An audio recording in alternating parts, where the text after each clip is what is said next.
Start. Yeah, it's good. You got arrows on your face though. Yeah. Yeah, good. Oh, it's going, is it? Yeah, it's recording. Oh. Good evening, YouTube. Welcome to the Wednesday Waffle. It is the 18th of February 2026 and we are here for another episode of the Wednesday Waffle. So I'm titling this 2 steps forward, 1 step back. So yeah, basically it's been a bloody brilliant week. So I'm now going to focus my attention over to YouTube and Instagram. So please do like and subscribe. It helps us more than you know. Good evening, everyone. What a flipping week it has been. As usual, we've had, you know, highs and lows. And I'm going to tell you about this a bit later on, but anyway, I'm going to put that to the side because it's not a show and tell, although I'm going to be showing and telling.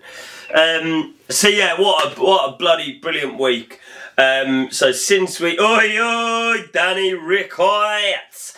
Yeah, so since I was last on, I've of course been up to the Great British Shooting Show. And just so you know, any comments that you put on, I will answer them as and when I get to it. If I it looks like I've missed you, just write on again and I'll get to you. So yeah, what a brilliant week it's been. Also, oh my God, shout out to the Cat B 5 and 20 socks. Got a pair of them today. So yes. My lord, right, so last Wednesday obviously we spoke and I think I'd just been up for the first day of setup at the Great British Shooting Show. And that is basically the main highlight of this last week. And I think it's, you know, when I get back out on the road again, I think in comparison to last year, this show was a bit of an indication of how much... So, excuse me, how much we've grown this last 6 months or so, I suppose. Because there was just so many people coming up to see us. I mean, didn't someone come up and call you Little Ears? Yeah. So Ruth is known as Little Ears now. So that was pretty bloody cool. And I think it's, met you there on the first day, great to see you there. Hey, now then, John. So yeah, I mean, it's like even that, you know, it's people that have not been following us very long, people that have been following us for a long time.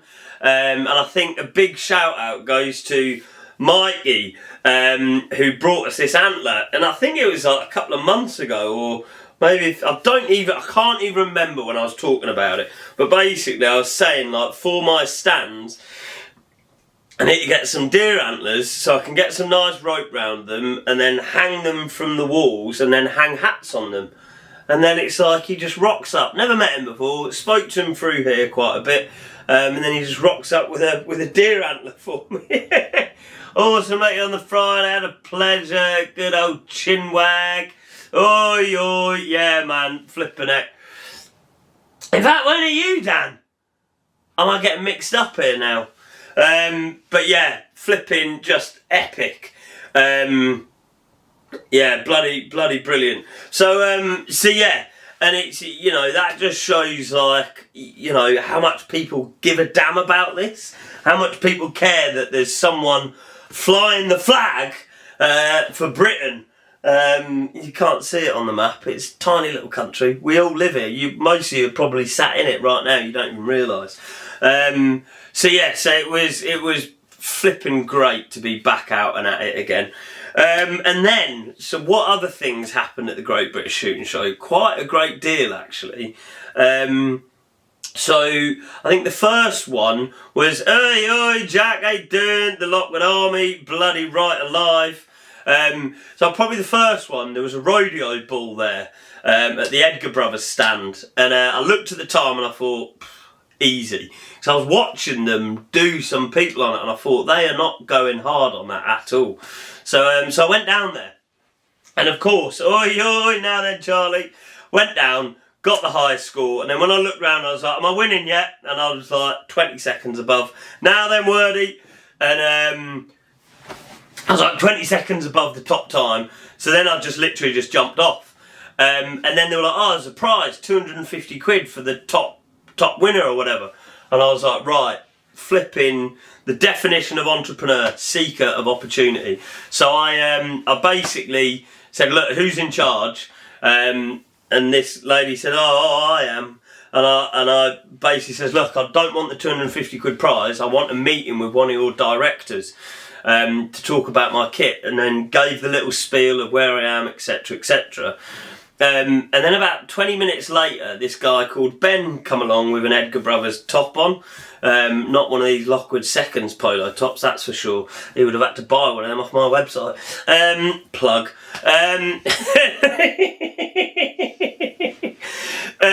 And yeah, so I then told him all about it, what we're doing, and sort of said, look, you know, the Brecon and the Metropolitan are very much would be, you know, a good fit for your site.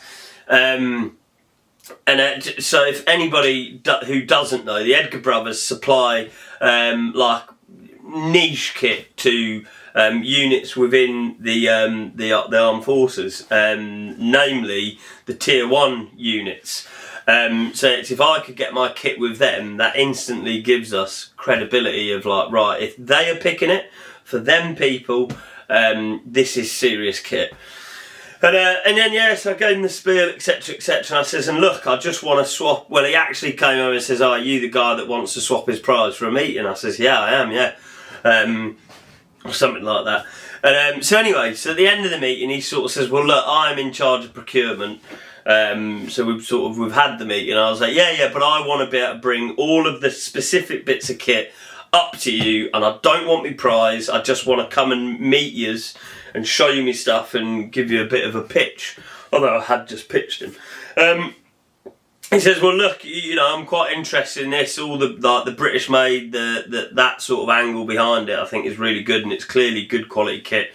Not that for an organisation like that, the story really matters. What matters is the quality of it. So that was bloody good. And he said, sorry, I'm going to stop fiddling with this. I want to put it down. God, imagine if you could get this like attached onto a helmet or something. Like 2 of them. So yeah, and so that was that. So he sort of said, look, give me a couple of days after the show. I've got your email address and I'll reach out to you.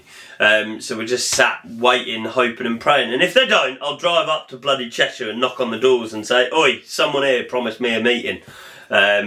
I'll probably just phone them up, let's be realistic, because they might not let me in. So yeah, so that was cool. And then, if that wasn't good enough, a guy from a company called HR4K called Ben came and approached us.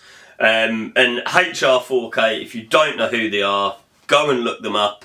It's a shop in... it was great to finally meet you guys and take away one of your amazing gilets, which haven't taken off yet. Incredible bit of kit. Oi, oi! So those of you in the comments on Instagram, that is Thomas. He sells some of the nicest gin and liquors that you could possibly get your bloody hands on. So go check them out. Fox Denton. Hello Tarek. Yes, exactly. Solid bunch. And he basically walked in, and I recognised him straight away. And he sort of walked in, and I thought, right, okay, I'm going to give him a bit of a spiel here and see if we can bloody sell something to him and, you know, get that credibility and see what he thinks. And he basically said to me he'd been following us for about 6 months and keeping an eye on us. And he wants to stock Lockwood kit in his shop in Hereford. And he is an ex-Special Forces sniper. And he's been keeping an eye on us. He wants to stock our stuff. And it's, you know, I've been sat here beating the drum saying British made, British made, British made, top quality, flipping, blah, blah, blah. And, you know, like, feeling like I'm just like a broken record sometimes. But then to be recognised by somebody of that calibre, you know, that level of soldier, say what you want, they are the best soldiers in the world. And to be recognised by them, to say, I want to sell your kit because I think it's good quality, it's like, you know, like I say it a lot through this, it really has felt like, you know, like the big man upstairs has been really keeping an eye on me and just, you know, putting me through my bloody paces day after day after day. But then every now and again just saying, yeah, good work there, have that. Good work there, have that one. By the way, let's send a storm your way. So that was flipping incredible. And, you know, some bad did happen at the British Shooting Show on the Thursday. The day before opening, wasn't it? Mm. Yeah, we got another one of our mortgage things declined, and it's back again to the drawing board. So that was pretty rough. And it's like, you know, I know that this is because of me, that me and Ruth can't get a mortgage. And then to see Ruth, you know, stood there in the queue for Starbucks, bloody tearing up, I felt flipping dreadful. Because I'm doing this to us. So yeah, that was pretty rough. But then, literally the next morning, we got offered an even better deal from Barclays. And my lord above, if Barclays give us this mortgage, I'm never going to change from them. Because it's, you know, it's been bloody tough. But it's almost like, you know, we've been offered a really good interest rate for it. So if we do, we'll be able to afford the house. Well, we obviously already can afford the house, but it'll just take that bit more financial pressure off us as we're going into this full time. So it's, you know, absolute highs and lows all the way through the weekend. Like, I mean, genuinely, like, if you know, if I was by myself, I probably would have cried myself. But it's, you know, I've got to keep that flipping still face of, look, I'm going to make this work. For little Liz. Hey. Yeah, I know. And then Saturday, was it Saturday or Friday? We got, hey, up Stu, mate, how you doing? Bloody haven't seen you for a while.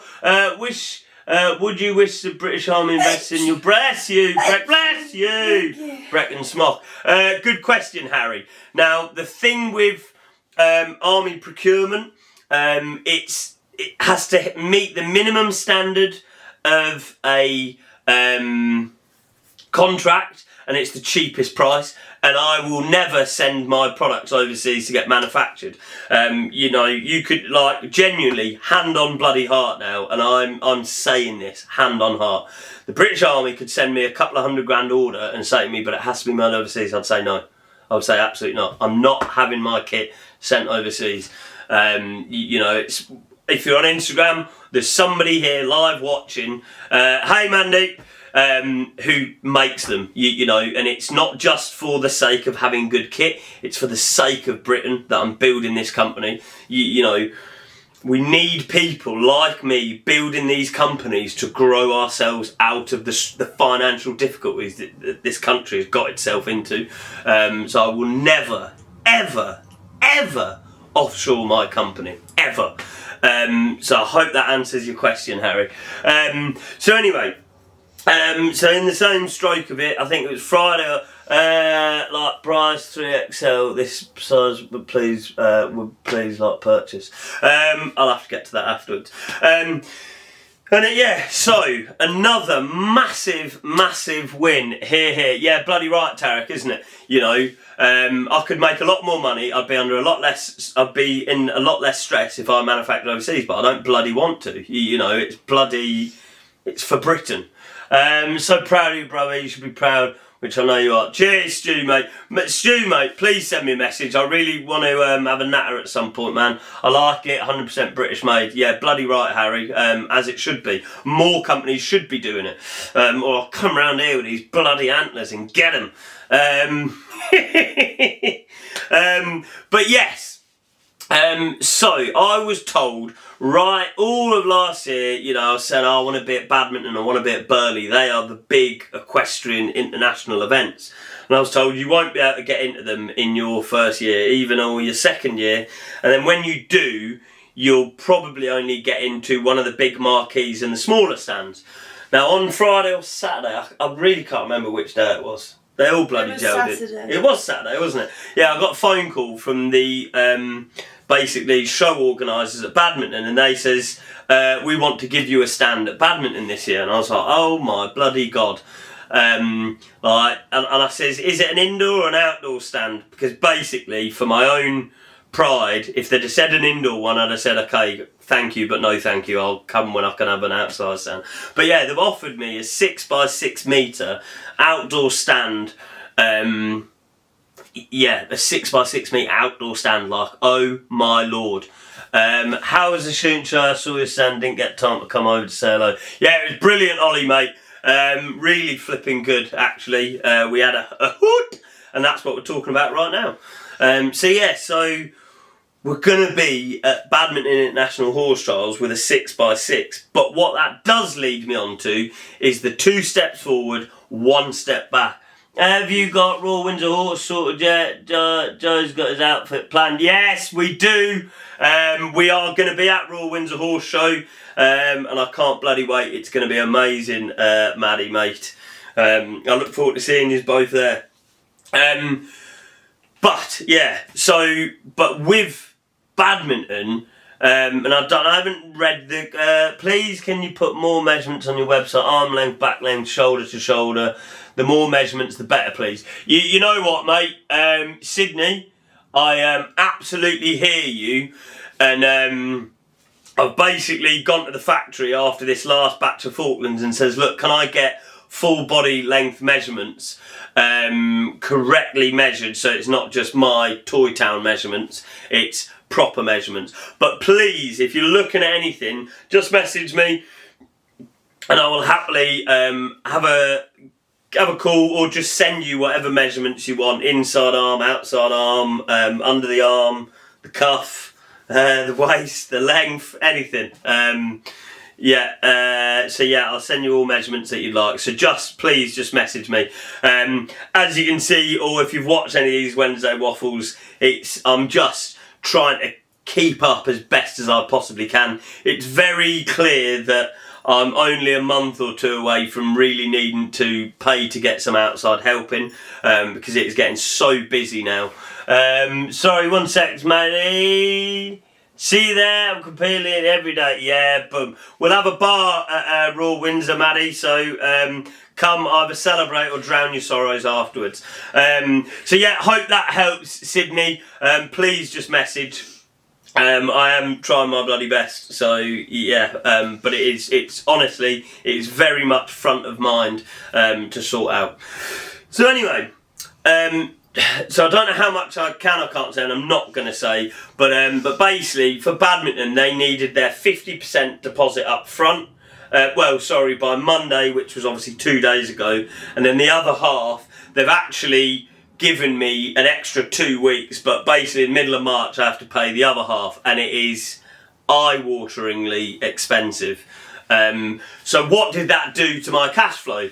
So when I was celebrating a couple of days ago or last week, saying I was finally able to pay myself some money back, get in, look at that, finally able to pay myself some money back, I actually managed to take £3,500 out of the business and pay myself back.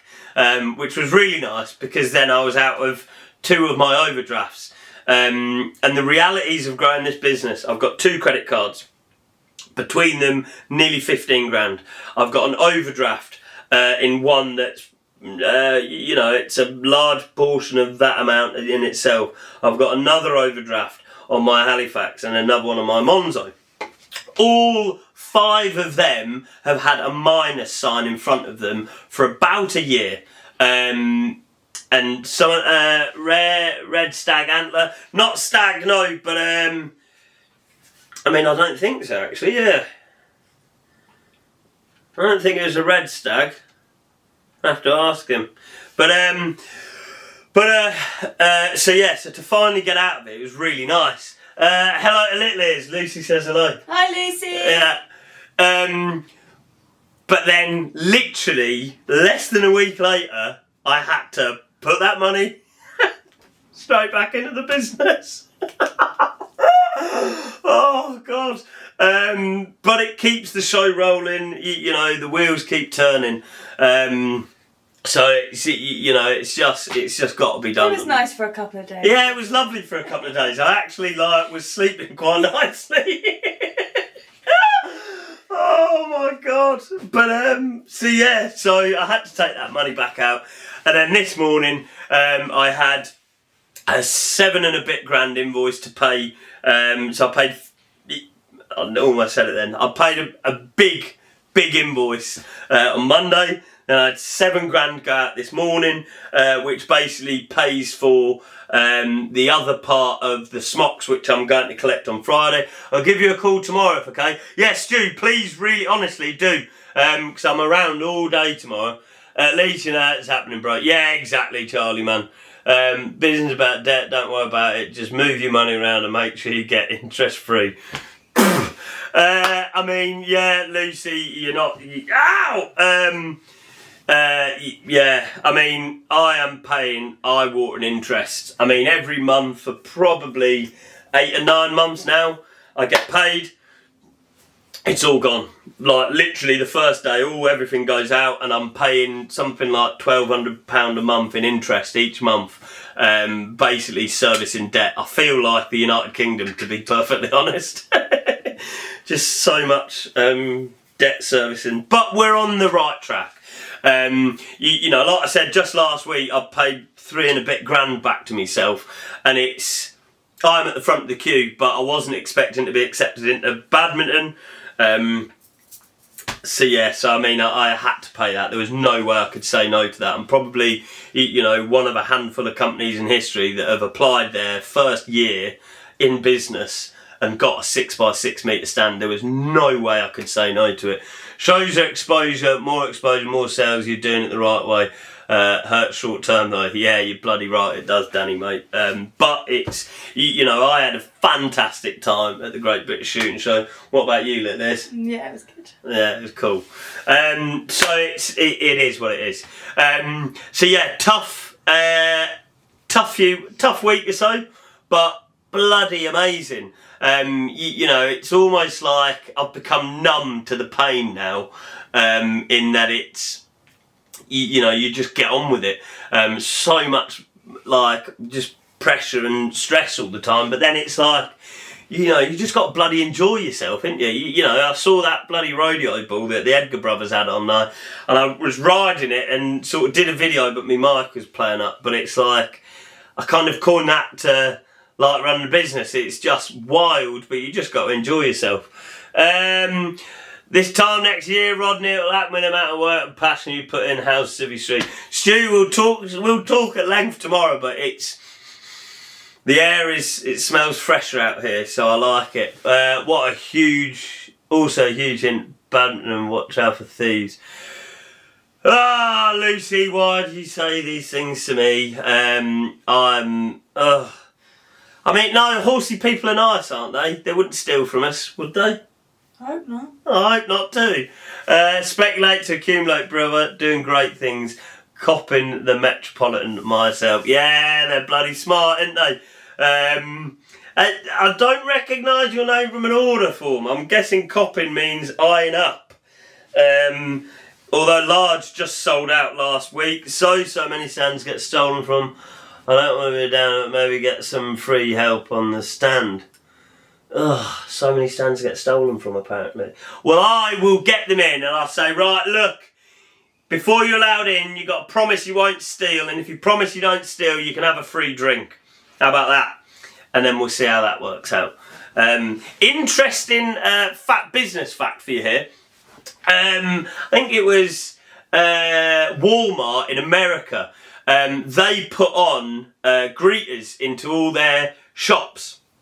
And the idea was it was to offer people upsell things. So as they walked into Walmart, the greeters would greet them and say, "Hi, how you doing? What's your name? Blah, blah, blah. Thank you for coming in." Reg is watching. Can I offer you blah, blah, blah, blah, blah. And what they actually found was the result, shoplifting dropped by 70%, which is interesting because they put the greeters there to try and upsell people, but what it actually did, because they humanise themselves as a shop by having a greeter there, it stopped people stealing from them. Received my Metropolitan last week. What a piece of kit, smart as. Hey, cheers, Reg, man. You were not the Reg who I thought you were, though, when I saw your name pop up. But bloody glad you're happy with it, mate. I really am. Yes, there were 2 years ago. People stole the 2 rabbits on the entrance. What the hell, man? Honestly, people are ridiculous. So that is this week in quite a nutshell. I say a nutshell, it's not in a nutshell, is it? It's on a sofa, because I'm on a sofa. That's this week in an antler. That's this week on an antler, or this week next to an antler. Whichever one, you decide. Highlight... No, you're weird. Highlight points. I've got a meeting with Edgar Brothers. HR4K want to stock us. The Churchills. Oh my God, yeah, I'm meant to be here to try and bloody do business. The Churchills, Arthurs and Henrys in XL and triple XL. I'm picking them up on Friday. You can still pre-order them and get a bit of a discount until tomorrow. There were 4 separate security guards at Holland Cooper at Olympia, so maybe ask Jade if she had any losses. I don't think Jade would tell me anything, Lucy, to be honest. But then again, they are just a massive bloody thing, aren't they? Yeah, war machine. But I'm coming. Right, on that cheery note, good night. God bless, and as always, God save the King.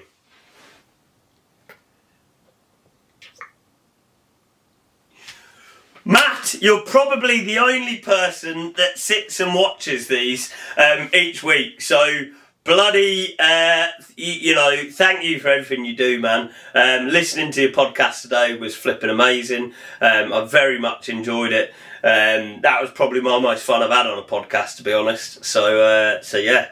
Thank you so much. And we need to talk soon. There's a couple of bits coming up that I really want to try and pick your brain about. So yeah, anybody else? That was a message to Matt, one of my mentors, and he is very much like becoming my business big brother.